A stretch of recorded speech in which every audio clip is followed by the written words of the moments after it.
Boa noite a todos os meus irmãos. Preparemos-nos para mais uma, como fazem os atletas, uma maratona, não é? Vamos fazer mais uma maratona nesta noite e vamos exatamente abrir as nossas Bíblias no capítulo 11 do livro de Neemias. Neemias capítulo 11, e vamos ler o que diz a palavra do nosso Deus. Neemias capítulo 11. Os príncipes do povo habitaram em Jerusalém, mas o seu restante deitou sortes para trazer um de 10 para que habitasse na santa cidade de Jerusalém, e as 9 partes permaneceriam em outras cidades. O povo bendisse todos os homens que voluntariamente se ofereciam ainda para habitar em Jerusalém. São estes os chefes da província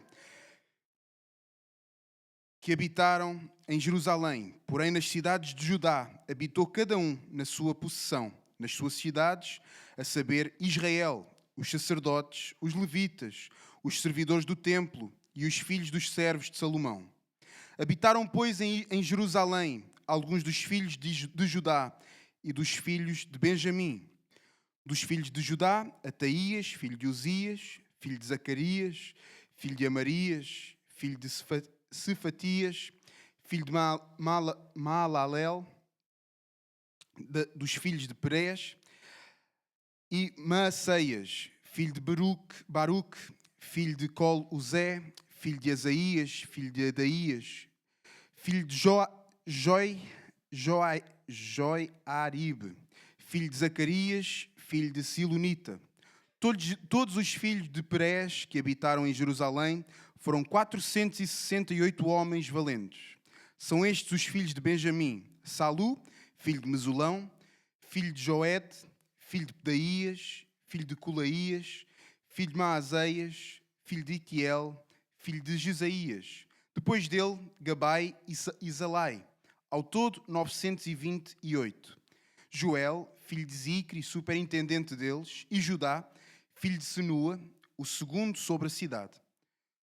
Dos sacerdotes, Jedaías, filho de Joiarib, Jaquim, Seraías, filho de Ilquias, filho de Mesulão, filho de Zadok, filho de Meraiote, filho de Atub, príncipe da casa de Deus, e os irmãos deles, que faziam o serviço do templo, 822.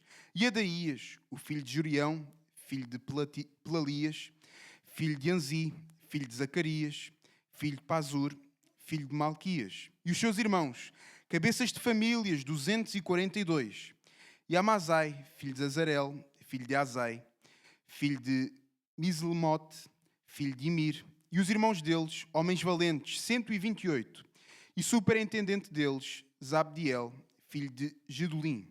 Dos levitas, Semaías, filho de Assub, filho de Azricão, filho de Azabias, filho de Buni, Zabetai e Josabade, dos cabeças dos levitas, que presidiam o serviço de fora da casa de Deus.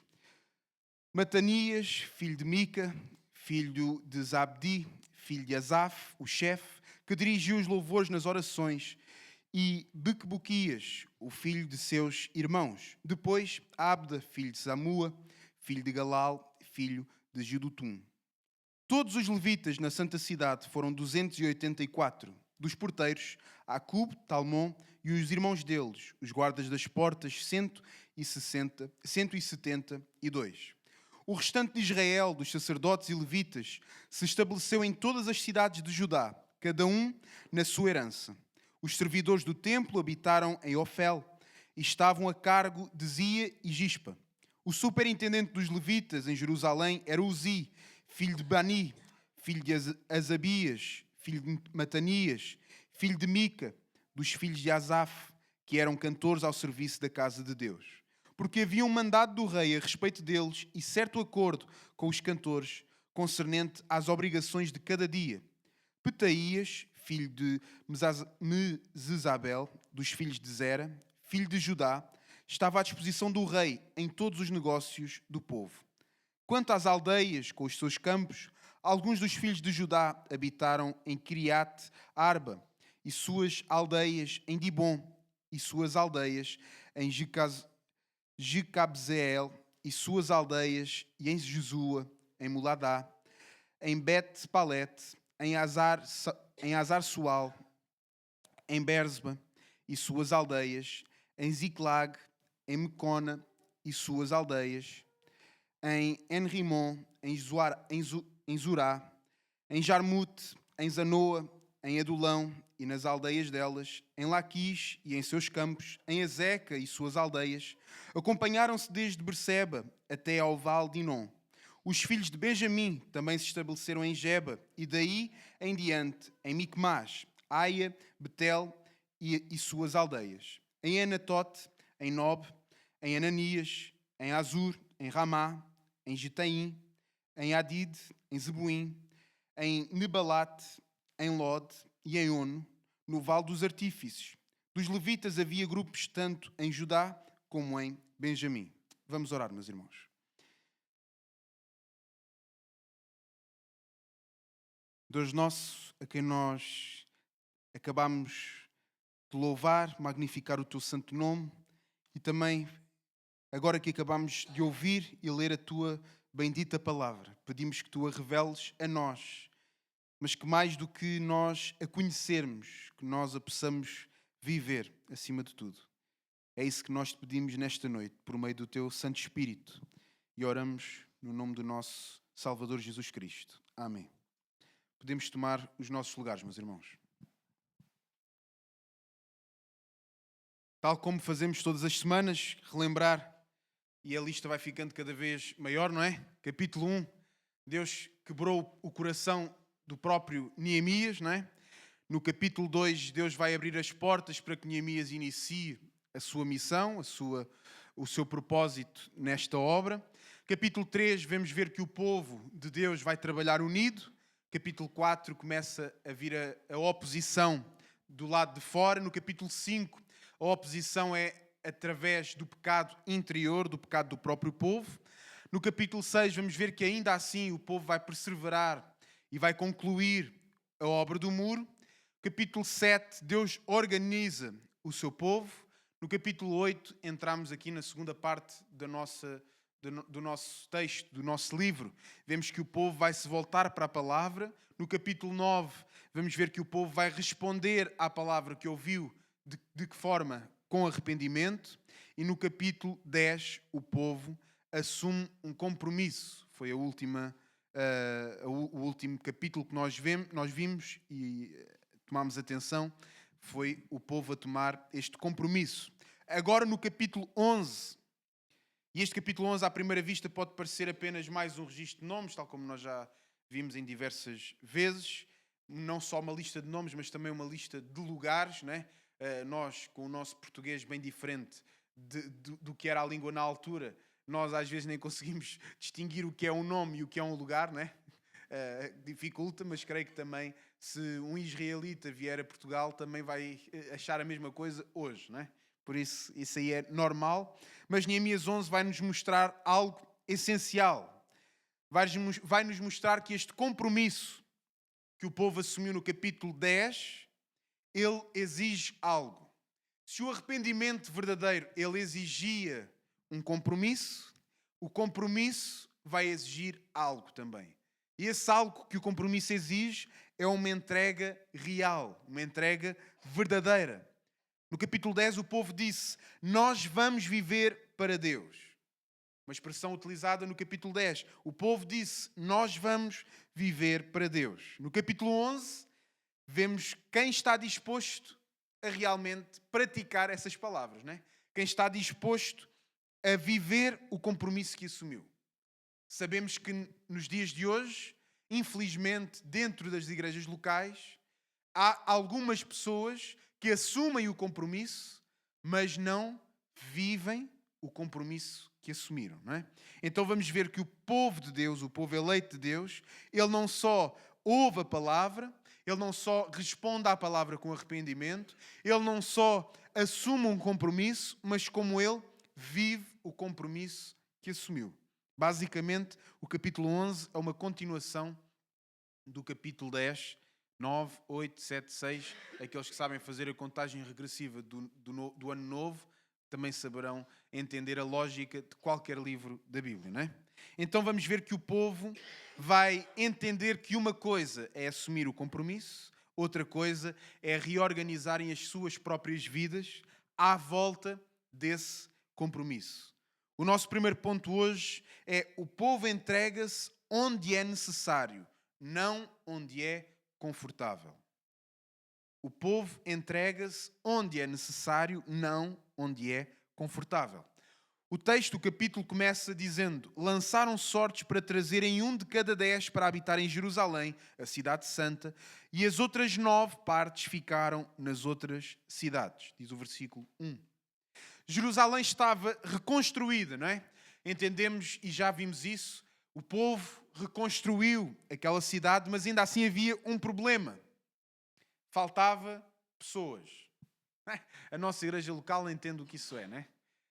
Até podemos já estar com a doutrina correta, nós já estamos bem alinhados, mas nós olhamos e dizemos: falta pessoas. Não porque a obra de Deus não possa existir, mas porque falta pessoas. O povo de Deus não pode estar sozinho, precisa de outras pessoas. E este problema mostrava que a cidade estava pronta, mas a cidade não estava cheia.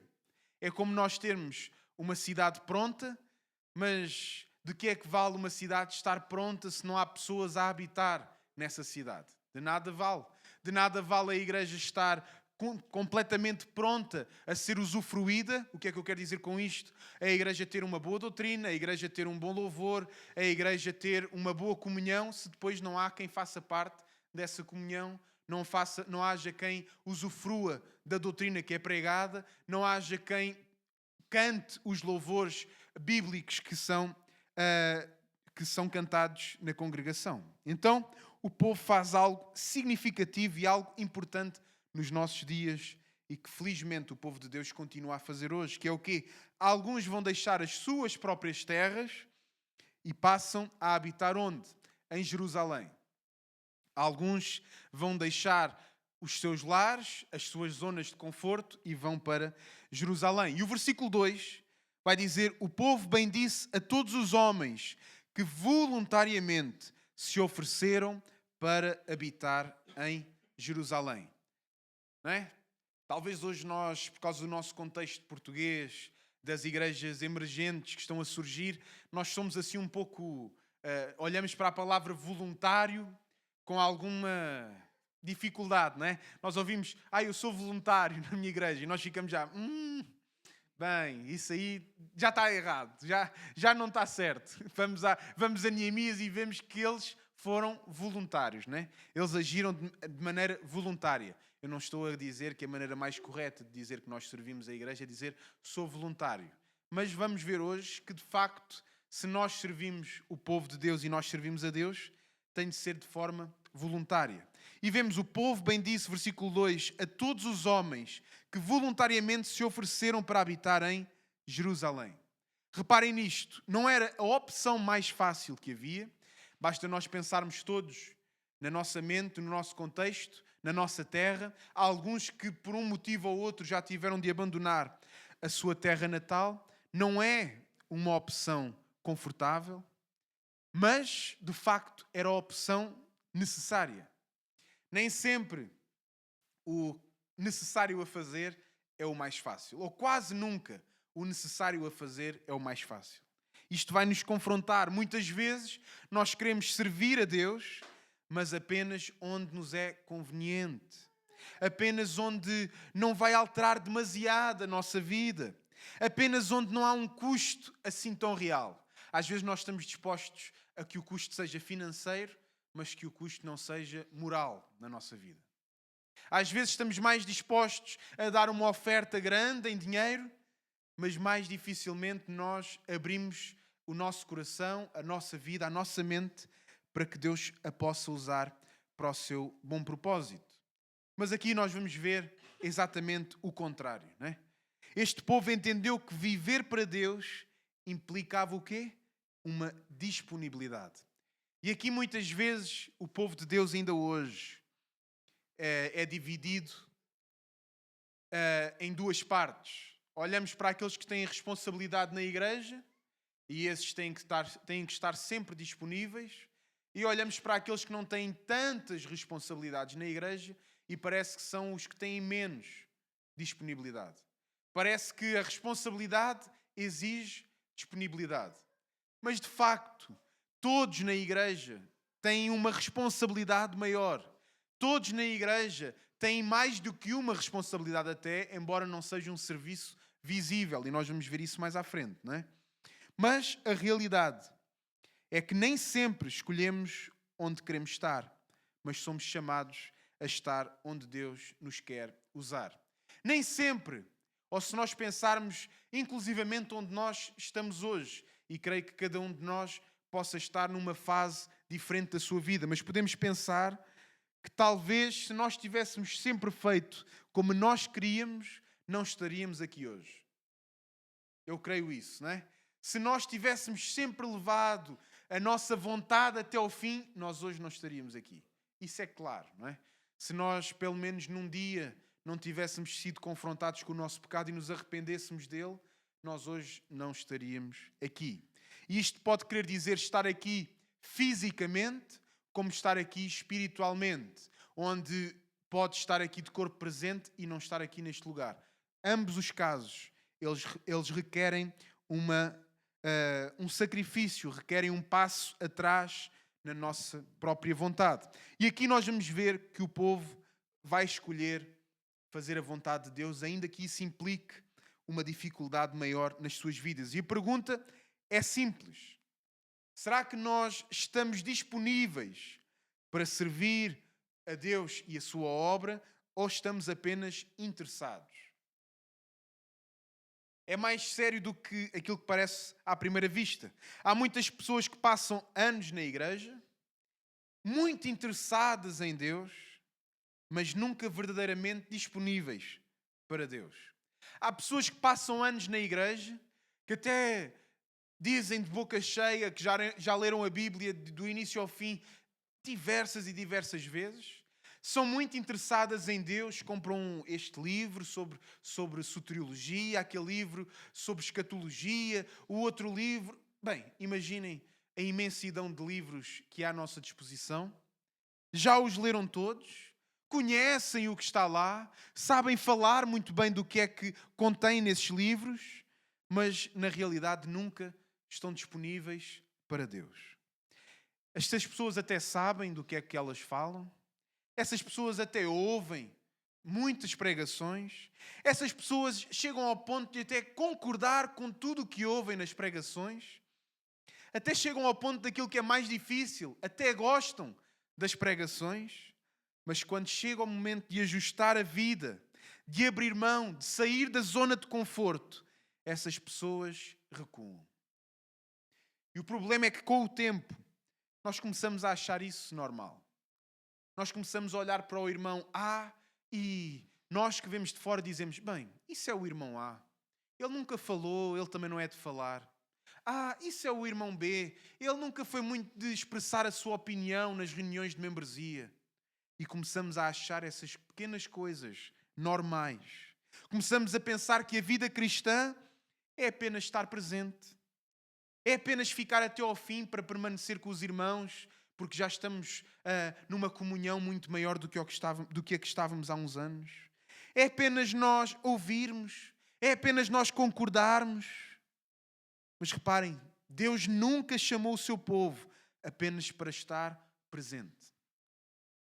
Deus sempre chamou o seu povo para o povo se entregar por completo. E há uma diferença muito grande entre nós estarmos interessados em Deus e nós estarmos disponíveis para Deus.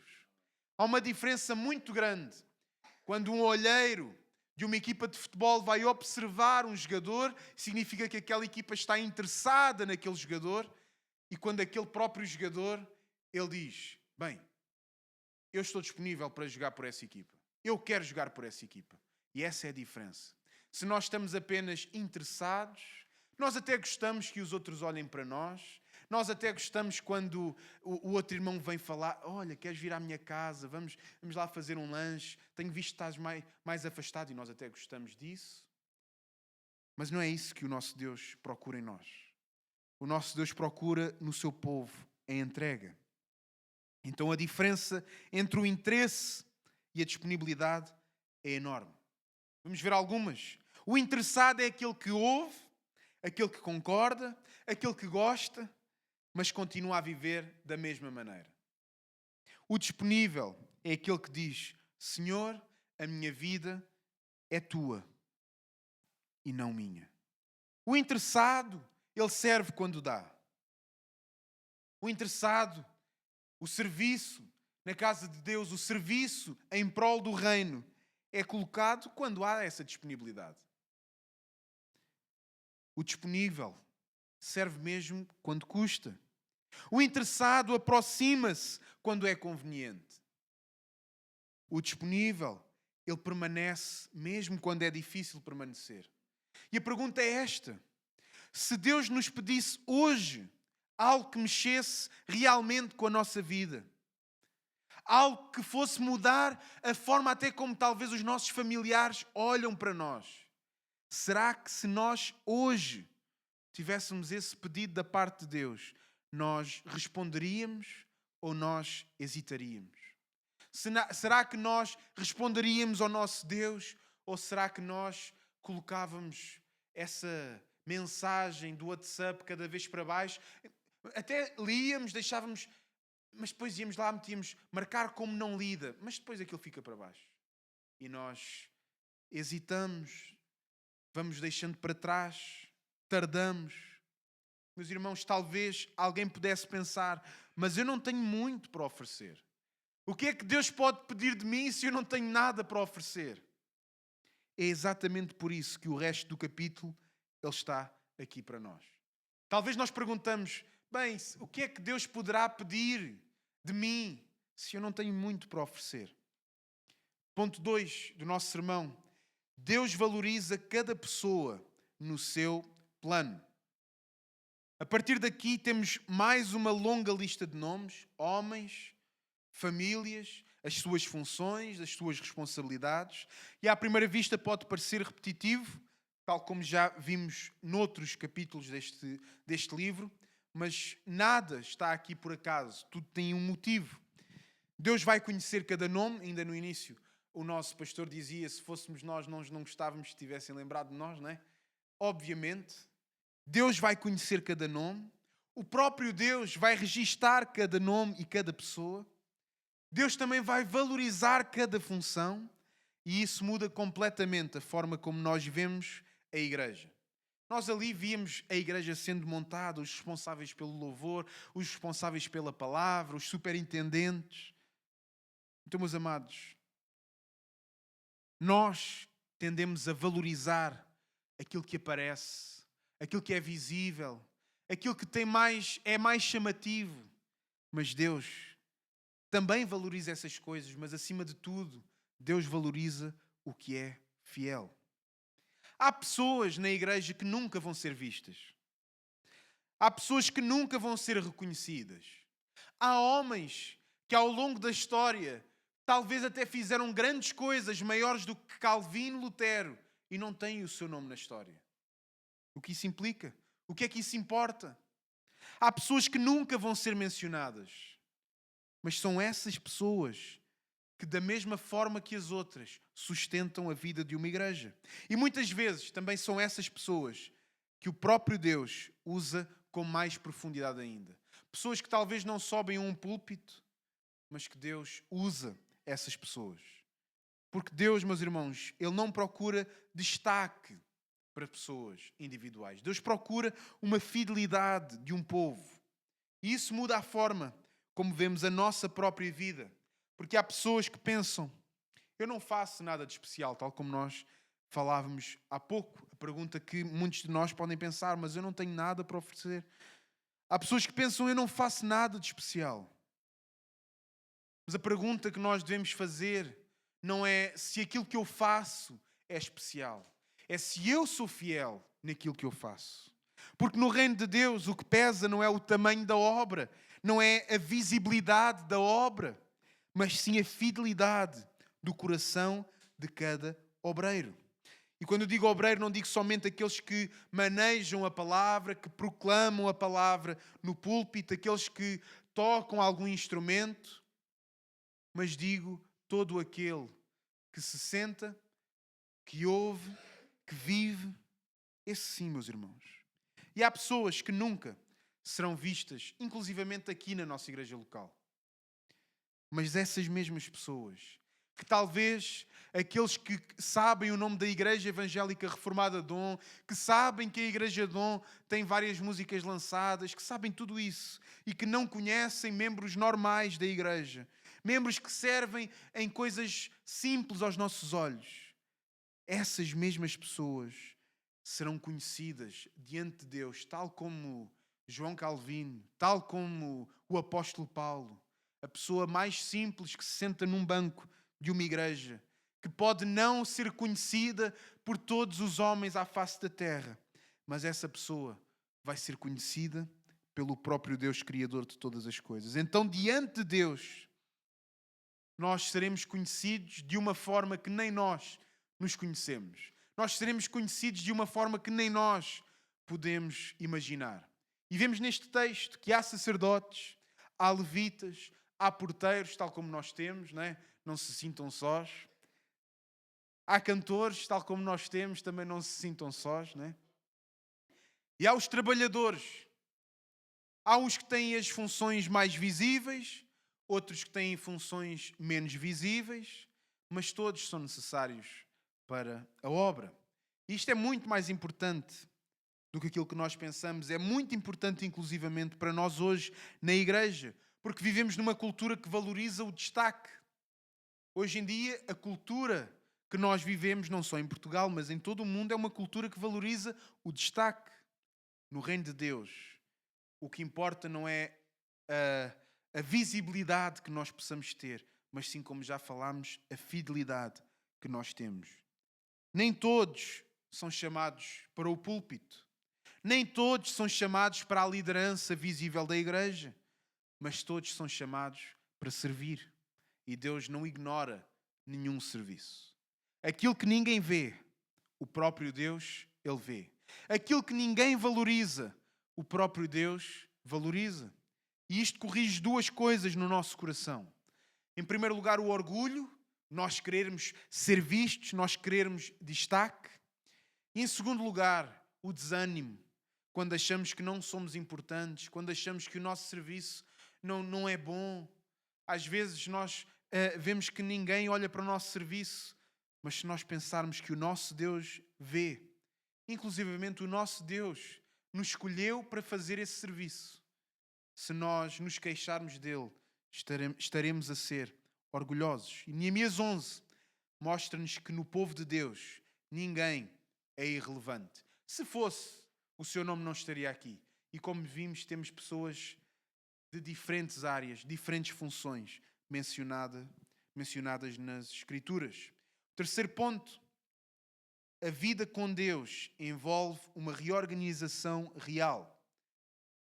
Seguida destes textos que nós vimos, e agora do versículo 25 ao 36, o texto descreve onde o povo foi habitar. O povo habitou em cidades, em aldeias, regiões, ou seja, o compromisso alterou a geografia da vida dos nossos irmãos. Eles não disseram apenas, vamos servir a Deus. Vamos servir a Deus. Quem hoje, nesta noite, quer servir a Deus? E eles disseram, eu quero servir a Deus. Eles não disseram apenas isso. Eles também o disseram, mas não foi apenas isso. Eles, de facto, mudaram onde viviam, eles mudaram como viviam e mudaram também com quem viviam. E não há nada mais prático na vida de um cristão do que isto. Mudar onde vive, como vive, com quem vive. O compromisso com Deus, ele não podia ficar na teoria. Ele não podia ficar na ciência de saber o que é ter um compromisso com Deus. Não podia ficar na palavra somente. Na palavra, não estou a dizer nas Escrituras, mas na palavra que nós damos uns aos outros. Não podia. O compromisso com Deus, ele mexe na agenda. Mexe nas prioridades. Mexe nas decisões. Mexe na rotina. Mexe nas geografias. Já não frequentamos lugares que nós frequentávamos. E aqui está uma verdade importante para nós hoje. Que se a nossa vida, ela não mudou. Meus irmãos, deixem-me dizer, nós sabemos muito mais do que aquilo que nós vivemos. Nós sabemos o que Deus diz sobre prioridades. Sabemos o que Deus diz sobre pecado. Sabemos o que Deus diz sobre santidade. Mas nós continuamos a adiar. E o problema acaba por não ser a ignorância que o povo tem. O problema é a resistência. Todo mundo, toda a gente à face da terra sabe que Deus existe. Então o problema não é a ignorância. O problema é a resistência. Todo o homem à face da terra sabe o que é certo e o que é errado. Tanto que o que condena, o tribunal desta terra, não é governado pela igreja. As pessoas não vêm à igreja e nós dizemos, vai para a prisão 10 anos, vai... Não. O mundo, o homem, no seu estado natural, ele consegue discernir o que é certo e o que é errado. Então não se trata de um problema de ignorância. Trata-se sim de um problema de resistência. Não é a falta de luz que nós tenhamos. Muitas vezes é uma falta de disposição. Então se a nossa vida não mudou, significa que o nosso compromisso esse que nós até já o possamos ter assumido diante de outros, ele ainda não desceu à nossa vida. Esse compromisso ainda não saiu da boca para o coração. Ele ainda só está na nossa mente. Nós ainda só o conhecemos. Nós ainda só o recitamos. Mas nós ainda não o vivemos. E isto é onde tudo se prova, na igreja. Na igreja, na nossa vida diária. Não é no culto. Não é no momento. Não é no que nós sentimos. Mas sim, sendo igreja. Porque pode estar no culto, pode estar onde quer que tu estejas e não seres igreja. Onde é que se vê? Segunda-feira, muito mais do que ao domingo. É na nossa rotina. É quando ninguém está a ver, ou é quando os nossos irmãos da igreja não nos estão a ver. Porque é aí que se vê se o nosso compromisso é real, é vivido, ou se o nosso compromisso é apenas falado, momentâneo. Há decisões que nós sabemos que temos de tomar. Há hábitos que nós sabemos que temos de abandonar. Há prioridades que nós sabemos que temos de as mudar. Mas nós vamos adiando. Vamos também acomodando. Vamos deixando para depois. E assim o compromisso, ele nunca chega a transformar a nossa vida. E se nós fôssemos sinceros, muitas vezes não diríamos, eu não sabia. Mas nós diríamos, eu não quis. Nós muitas vezes, eu não sabia. Sim, é pecado na mesma. Mas olha que eu não sabia. Meu irmão, muitas vezes nós apenas não quisemos. E este povo reorganizou a vida para que Jerusalém fosse habitada, com esse propósito. Jerusalém precisava ser habitada. E isso implicou um custo. Implicou seguir a Deus. E seguir a Deus nunca foi neutro, nem nunca será. Sempre vai implicar um ajuste na nossa vida. Sempre vai implicar renúncia sobre outras coisas. Meus irmãos, esta pergunta é inevitável. O nosso compromisso com Deus está a reorganizar a nossa vida ou está apenas naquele estágio, naquele momento de intenção? Onde é que isto é visível? Na forma como usamos o tempo, nas nossas prioridades, na forma como servimos, na disposição para sair da zona de conforto. Meus irmãos, o nosso compromisso, ele tem de ser visível para quem nos rodeia. Se o nosso compromisso com Deus, ele não aparece na forma como usamos o nosso tempo, nas decisões que tomamos, nas prioridades que nós escolhemos, então onde é que Ele vai aparecer? Inconscientemente nós sabemos essa resposta, não é? Nós achamos que a resposta ao nosso compromisso, Ele só aparecerá no céu. Nós até podemos viver a vida que nós quisermos viver na terra, que a resposta a esse compromisso acontecerá no céu. Obviamente, o nosso compromisso terá uma resposta, não é? Mas a resposta, aquilo que deve acontecer depois disso, é aqui ainda nesta terra. Porque uma fé que nós assumimos que a temos, que não desce à nossa vida, não desce ao nosso coração, é uma fé apenas intencional. Foi uma intenção, mas não foi uma realidade. Então, onde é visível? Se não conseguimos apontar mudanças que aconteceram na nossa vida, então provavelmente nós ainda não mudamos. Mudou na minha mente, eu já penso de maneira diferente. Sim, mas na tua vida prática, o que é que já mudou? Se tu ainda não sabes dizer, talvez está na hora de tu mudares. E isso é sério. Deus não nos chama apenas para nós ouvirmos.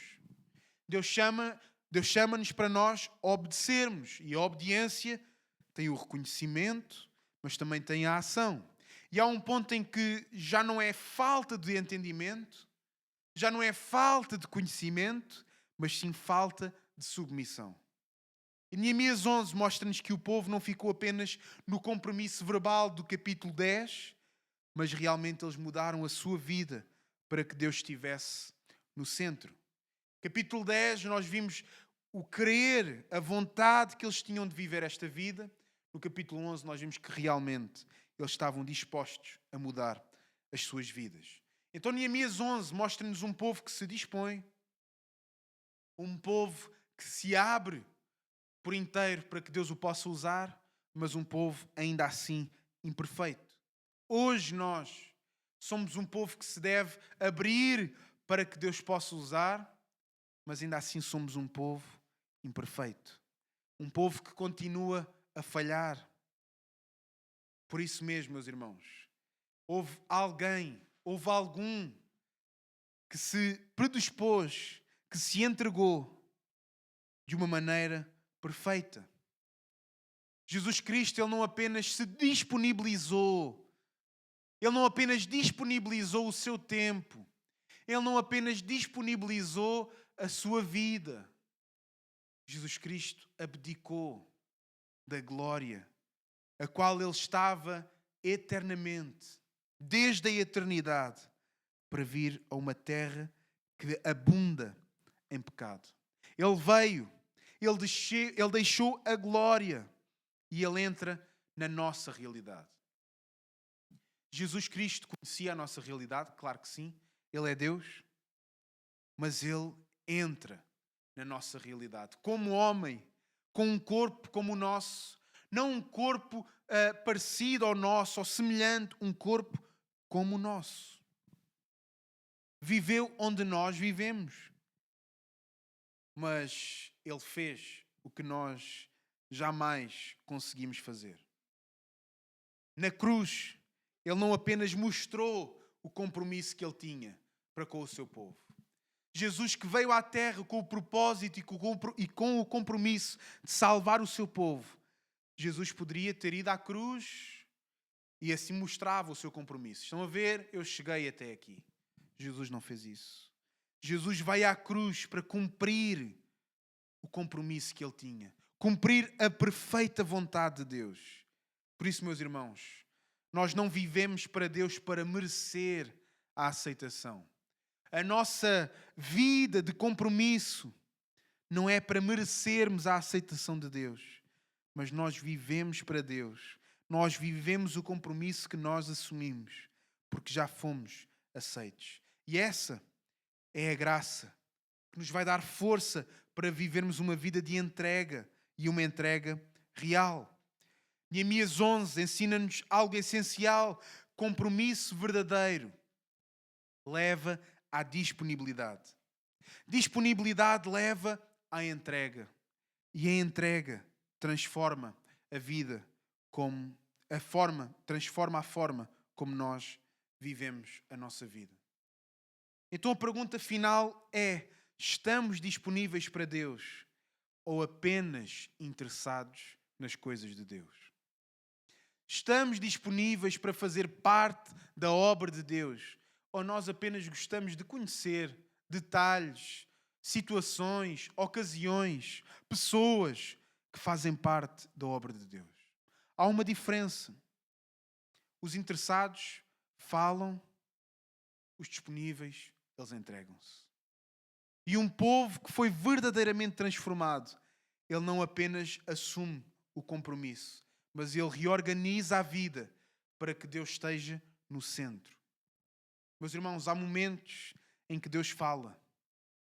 E esses momentos não são neutros. Ou respondemos ou endurecemos. E Neemias 11 coloca-nos exatamente aqui, não entre saber e não saber, mas entre entregar ou continuarmos iguais. Talvez estejamos a passar uma fase na nossa vida de uma escolha importante, de um momento crucial para a nossa vida espiritual. E é aqui que entra exatamente isto. Sabes o que deves fazer? De nada adianta tu saberes o que deves fazer, se tu não o fazes. É isto que Neemias 11 nos diz. De nada adianta reconstruir um muro, a cidade estar pronta, se aqueles homens não se disponibilizassem para estar naquele lugar. Meus irmãos, no fim, não se trata apenas de saber onde Deus quer que nós estejamos. Trata-se de nós decidirmos se estamos dispostos a ir para onde Deus nos chama. Deus não procura apenas pessoas disponíveis em teoria, pessoas disponíveis que saibam as coisas, não. Deus procura pessoas que dizem: Senhor, eis aqui a minha vida. Senhor, usa a minha vida para o que for necessário. Se eu tiver de sair, se eu tiver de ir para outro lugar, se eu tiver de mudar de cidade, usa a minha vida. E a verdade, meus irmãos, é que isso muda tudo. E nós, o nosso país, ele está como está, muito graças a irmãos nossos, de língua portuguesa, mas de um sotaque um pouco diferente, né? Mais da América do Sul. Irmãos nossos que deixaram as suas terras para nos vir abrir os olhos, revelando as doutrinas que nós já tínhamos perdido.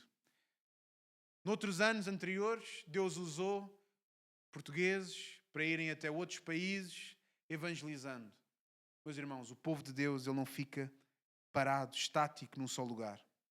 Se recuarmos ainda mais, Deus usou os homens que estavam em Jerusalém para chegar até onde nós estamos hoje. Se os homens de Deus, se os homens que olhavam para as Escrituras e assumiram este compromisso, eles não tivessem vivido o compromisso que assumiram, nós hoje não conheceríamos as Escrituras. Então não fiquemos calados.